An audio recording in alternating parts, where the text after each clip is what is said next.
In this video, I will share some tips on how to cut EVA for those who want to make their props but have no basic knowledge of crafts.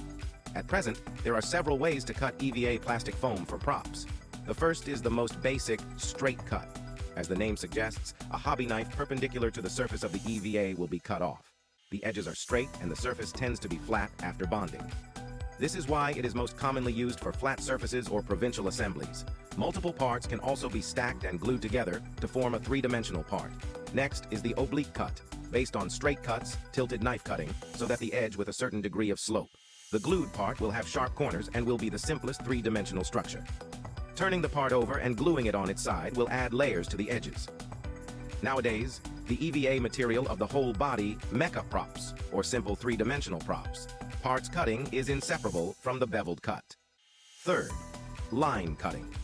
Carve a cut that does not run through the material. There are two main functions. One is used on the back of the part, so that the part is easier to bend, and the surface will appear with ambiguous marks. Secondly, when treated with high temperatures, the cut will gradually expand and form a distinctive groove.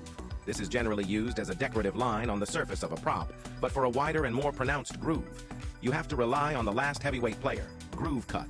Make two diagonal cuts that don't penetrate the material completely, digging a triangular groove of controlled looseness.